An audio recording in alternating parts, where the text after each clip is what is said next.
Hey guys, Dr. Morse, injury experts. We made it. It's championship week.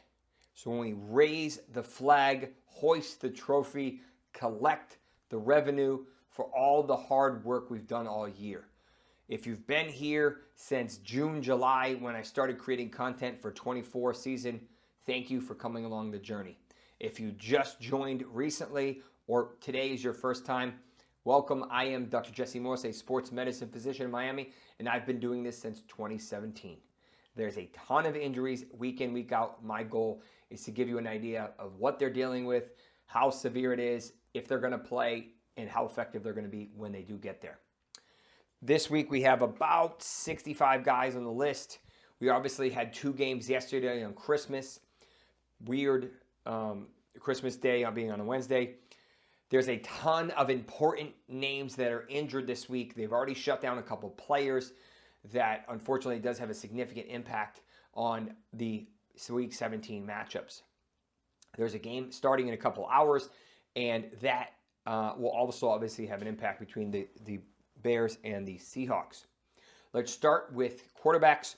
Jalen Hurts, I do not expect him to play this week. Kenny Pickett, who also has a rib injury, will probably take over. They signed Ian Book from the Saints as a super deep backup after Tanner McKee, I believe so pronounced. Why do I think Hurts is out? He has not practiced this week. He needs to do a limited practice and then a full practice, and they're only have one more practice tomorrow, so it's not really possible for him to clear the protocol. Anthony Richardson is dealing with a potentially frustrating injury between a foot injury and a back injury. He did not practice yesterday or today, but it sounds like the Colts are not ready to rule him out. Joe Flacco obviously could potentially enter the game or possibly play. It just depends on how banged up Anthony Richardson is. If he is active, you probably have to start him unless you have a better option. Aaron Rodgers was banged up all season. But he rarely gets actually treatment for it or imaging for it because he doesn't want too much information released. This is likely an MCL sprain of his knee. He is going to play through this, and he's been looking better lately. As far as Dorian, Thompson, Robinson, DTR, suffered a calf injury. It sounds like he's going to play. This is awful. He is not a NFL quarterback, at least right now. And he had, 15 yards passing at halftime last week. So obviously they're tanking. So be careful with the receivers here. Judy struggled last week. We saw a nice game from Jerome Ford, but he should have had a much better game. It was just how awful this offense was. They couldn't move the ball. But unfortunately, it sounds like DTR is going to play, so that impacts the entire fantasy relevant Cleveland Browns, but also the team they're playing. Because if they don't have to be push as hard, then it's not as competitive and the fantasy points start to dwindle. Josh Allen dealing with a right throwing elbow and right throwing shoulder. The dude is going to play through it. He's not going to sit. He's in the middle of a potential MVP season. They cannot relax regardless, so he will continue to push. And Drew Lock is dealing with a shoulder injury. I expect him to potentially play this week, but he might not have his main receiver. Kenneth Walker was shut down today with an ankle injury. We don't know if it's a high ankle or just a moderate lateral or medial ankle, but he is done. Charbonnet will play tonight and has a really good matchup. James Conner suffered a likely mild PCL sprain as well as a bone bruise in his knee, which basically looks like a hyperextension. Long story short, I think he actually plays this week. He might not have a full workload. We'll see if Benson can play. If not, it's going to be Michael Carter.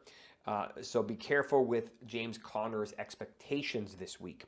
Iasac Guerendo is likely to play this week with a combination of a hamstring and a midfoot sprain. But just, he's been okay, but he hasn't been amazing, and he's obviously pretty banged up.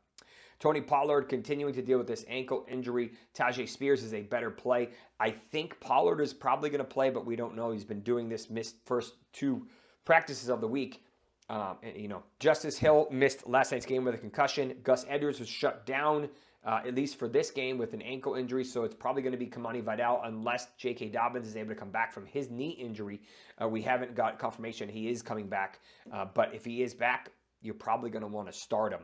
At least as a flex. Tyrone Tracy popped up with an ankle injury. I can't tell if it's moderate ankle or a high ankle, but we're going to have to keep an eye on this. He has not practiced yet this week. So tomorrow will be a big deal. I don't expect Alvin Kamara to play. This is probably a season-ending injury at this point to his groin.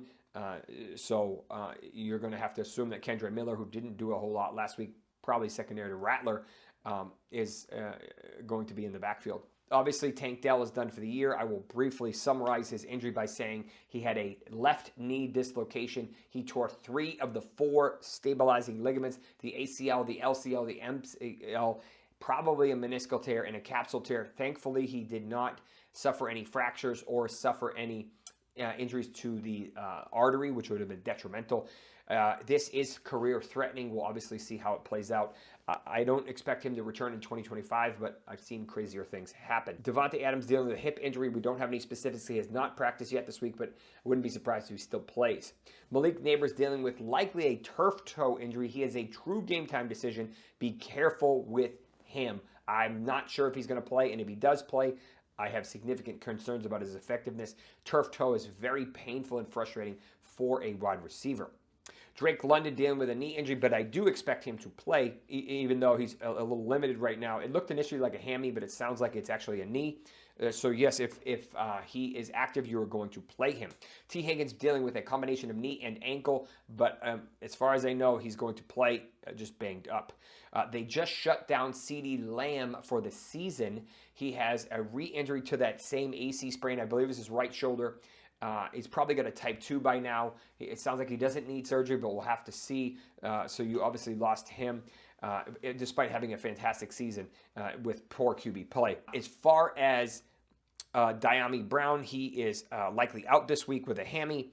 Christian Watson is probably out this week with a knee, but I haven't seen it confirmed yet. Jalen Tolbert with a finger injury, but he potentially could be relevant. Brandon Cooks will also be relevant because of CeeDee Lamb being out. Sterling Shepard been dealing with a hamstring injury off and on for a while now, so we'll have to keep an eye on that. I don't know if he's going to play this week. He's not really relevant right now. Jalen Milliken has been looking really good. Mike Evans is banged up with his hammy, but he will continue to play. Jaylen Waddle might get back on the field with his MCL sprain. He's able to limited capacity today. Chris Olave is pretty much a full practice. The question is, are they going to activate him off the IR? And if he's able to, he is a full go, whether or not you want to start him because of the quarterback, but he should not have any dip in production if he is out there. Legette is dealing with a groin injury. We don't know if he's going to be able to suit up. And George Pickens looked pretty good yesterday. Obviously struggles against press coverage, but he looked really good from a receiving and hamstring perspective. Cedric Tillman is potentially going to clear the concussion protocol. It's been a couple weeks now. He was a limited practice, which is a step in the right direction. And David Njoku is dealing with a new injury now, a knee injury. Again, concerning given his quarterback play, but is a possibility he could play. I'm just not ready to say that yet. Cade Otton might potentially miss again this second week in a row with, if I were to guess, probably an MCL sprain, but it could be a couple different things. He has not practiced yet this week, so I don't know if he's going to play. Zach Ertz cleared the concussion protocol last week, but was dealing with a shoulder injury, and that was holding him out. He tried to, fight his old coach or whatever it is. But he will be good to go this week. Will Dissly is more of a 50-50 with his shoulder injury against the Patriots on Saturday. And then Tyler Higbee actually looked pretty good. He got in the end zone in his first game back off of ACL. So he'll potentially get even more work. Maybe a decent streamer flyer this week, kind of a sneaky play. That's what I have for you. I hope you had a fantastic Christmas and a happy Hanukkah. We're heading into a crazy stretch of games over the next couple of days. And by Monday night, we should know who wins the championship.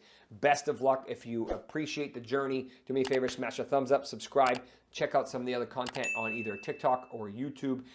And I started a subscriber thing on my Twitter if you're interested in that. More so for medicine once the fantasy season ends, but you can still ask me questions in there. Sometimes I can't get all of them, so I will definitely answer my subscriber questions. Thank you very much. Tune in. Good luck.